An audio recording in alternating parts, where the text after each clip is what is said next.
Hi dear students, this is Hema. Welcome back to our channel utipz. இந்த வீடியோல நம்ம பார்க்க போறது expected cutoff தான் நம்ம பார்க்க போறோம். எந்த cutoff வரைக்கும் நம்மளுக்கு கவர்மெண்ட் காலேஜ் சீட் கிடைக்கும் அப்படின்னு பாத்தீங்கன்னா உங்கள்ட்ட above 165க்கு மேல இருக்குது அப்படினாலே உங்களுக்கு கவர்மெண்ட் காலேஜ் கிடைக்கிறதுக்கு நிறைய பாசிபிலிட்டிஸ் இருக்குது. கண்டிப்பா நம்மளுக்கு MBBS BDS உடைய கவுன்சிலிங்க்கு அப்புறம் தான் paramedical counselling தொடங்குவாங்க. அதே இது செல்ஃப் ஃபைனான்சிங் காலேஜ் அப்படின்னு எடுத்தீங்கன்னா உங்களுக்கு ஒரு up to 145 வரைக்கும் கட் ஆஃப் இருக்குதுன்னா உங்களுக்கு கிடைக்கிறதுக்கு வாய்ப்பு இருக்கு. இந்த கட் ஆஃப் அப்படிங்கறத இதுல மென்ஷன் பண்ணி நான் சொல்றேன் இல்லையா, எக்ஸாக்டா இந்த கட் ஆஃப்க்கு கண்டிப்பா கிடைக்கும், இந்த கட் ஆஃப்க்கு இந்த கோர்ஸ் கிடைக்கும், இந்த காலேஜ் கிடைக்கும்லாம் யாராலையுமே எக்ஸாக்டா அடிச்சு கன்ஃபார்ம் எல்லாம் சொல்லவே முடியாது. சில டேட்டாஸை வச்சுதான் நம்ம என்ன பண்ண முடியும், நம்ம ஓரளவுக்கு எதிர்பார்க்கலாம், ப்ரெடிக்ட் பண்ண முடியும். சோ அந்த பேசிஸ்ல தான் நான் உங்களுக்கு இந்த கிராஃபை நான் மேக் பண்ணி இருக்கிறேன். சோ இந்த வருஷம் நம்மளுக்கு அப்ளிகேஷனுடைய எண்ணிக்கை கண்டிப்பாக கூடும். ஏன்னா இப்ப வரைக்குமே நம்மளுக்கு 58,000 வரைக்கும் வந்திருக்குது அப்படின்னு சொல்லியிருக்காங்க அப்ளிகேஷன். சோ அப்படி இருக்கும்போது நம்மளுக்கு கிட்டத்தட்ட ஒரு 70,000 75,000 வரைக்கும் இந்த 10 நாட்கள்ல அப்ளிகேஷன் கிடைக்கிறதுக்கு எல்லாரும் அப்ளை பண்றதுக்கு வாய்ப்பு இருக்கு. சோ எக்ஸாக்டா ஒரு ரேங்க் லிஸ்ட் நம்மளுக்கு ஒரு 58,000 பேருக்கு ஒரு ரேங்க் லிஸ்ட் ரிலீஸ் பண்றாங்க அப்படின்னு பச்சோம்னா நீங்க இந்த ரேஞ்சோடைய கட் ஆஃப்ல நம்மளுக்கு கிடைக்கிறதுக்கு வாய்ப்பு இருக்கு. 165க்கு கீழே நம்ம கவர்மெண்ட் காலேஜ் எக்ஸ்பெக்ட் பண்ண வேண்டாம். மெயினான ரீசன் நம்மளுக்கு இந்த 19 கோர்சஸுக்கும் கவர்மெண்ட் காலேஜ்ல இருக்கிற சீட் 2600.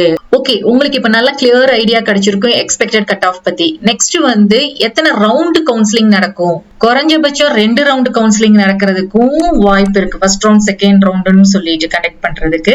அப்படி இல்ல அப்படின்னா 3 ரவுண்டாவும் கண்டக்ட் பண்றதுக்கும் வாய்ப்பு இருக்குது.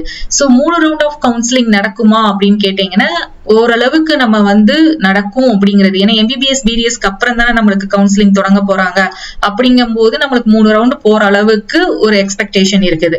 அப்படி 3 ரவுண்ட் கவுன்சிலிங் நடந்துச்சுன்னா உங்களுடைய கட் ஆஃப் எப்படி இருக்கும் அப்படின்னு பாத்தீங்கன்னா, ஃபர்ஸ்ட் ரவுண்டுக்கு பாத்தீங்கன்னா உங்களுக்கு இந்த வருஷம் எக்ஸ்பெக்ட் பண்ற கட் ஆஃப் ரவுண்டுக்கு ஒரு 198ல இருந்து ஒரு 170 வரைக்கும். செகண்ட் ரவுண்டா இருந்துச்சு அப்படின்னா 169ல இருந்து ஒரு 150 வரைக்கும் கூப்பிடலாம். தேர்ட் ரவுண்டா இருந்துச்சு அப்படின்னா ஒரு 149 to 130 வரைக்கும் கூப்பிடுறதுக்கு வாய்ப்புகள் இருக்கு. சோ அப்படி இல்ல ஆல்டர்னேட்டிவா நம்மளுக்கு 3 ரவுண்ட் நடக்காம ஒரு 2 ரவுண்ட் அப்படின்னு நடந்துச்சு அப்படின்னு பாத்தீங்கன்னா, ஃபர்ஸ்ட் ரவுண்ட் 2 ரவுண்ட் மட்டும் நடந்துச்சுன்னா ஃபர்ஸ்ட் ரவுண்ட்ல ஒரு 200ல இருந்து ஒரு 150 வரைக்கும் கட் ஆஃப்ல இருக்கிறவங்களை கூப்பிடுவாங்க. செகண்ட் ரவுண்ட்ல 169ல இருந்து 145 வரைக்கும் இருக்க கட் ஆஃப் மாணவர்களை என்ன பண்ணுவாங்க அப்படின்னா கவுன்சிலிங்க்கு கலந்து கொள்ள சொல்லுவாங்க. சோ மை டியர் ஸ்டூடெண்ட்ஸ், இப்ப உங்களுக்கு எல்லாமே எத்தனை ரவுண்டு கூப்பிடுறதுக்கு வாய்ப்பு இருக்கு, எவ்வளவு கட் ஆஃப் இருந்தா கிடைக்கும், கவர்மெண்ட் அண்ட் செல்ஃப் ஃபைனான்சிங்கிறது புரிஞ்சிருக்கும். பட் ஒரே ஒரு விஷயம் முக்கியம் இதுல என்ன அப்படின்னா, இந்த கட் ஆஃப் எல்லாம் பேஸ் பண்ணி இத்தனை ரவுண்ட் எல்லாம் முடிஞ்சதுக்கு அப்புறமா கண்டிப்பா நம்மளுக்கு சீட்டு மீதம் இருக்கும். அந்த சீட்டை ஒரு 1 மந்த்துக்கு கழிச்சு ரீ அலாட்மெண்ட் கவுன்சிலிங் அப்படின்னு கொண்டு வருவாங்க. அது கிட்டத்தட்ட 1 மாசம் கழிச்சுதான் நம்மளுக்கு வரும். அது வரைக்கும் நீங்க பொறுமையா இருந்தா கண்டிப்பா அதுல நீங்க பார்ட்டிசிபேட் பண்ணீங்க, ரீ அலாட்மெண்ட் கவுன்சிலிங்ல கலந்து கொண்டீங்கன்னா உங்களுக்கு சீட்டு கிடைக்கிறதுக்கும் வாய்ப்புகள் அதிகமாவே இருக்குது. இந்த ரீ அலாட்மெண்ட் பத்தி உங்களுக்கு தெரிஞ்சுக்கணும் அப்படின்னா கமெண்ட்ஸ்ல மென்ஷன் பண்ணுங்க. சோ எவ்வளவு ஓட்டிங் இருக்குதோ அதுக்கேற்ற மாதிரி நான் வீடியோ மேக் பண்றேன். ஹோப் உங்களுக்கு இந்த கண்டென்ட் யூஸ்ஃபுல்லா இருக்கும்னு நினைக்கிறேன். தேங்க்ஸ் ஃபார் வாட்சிங்.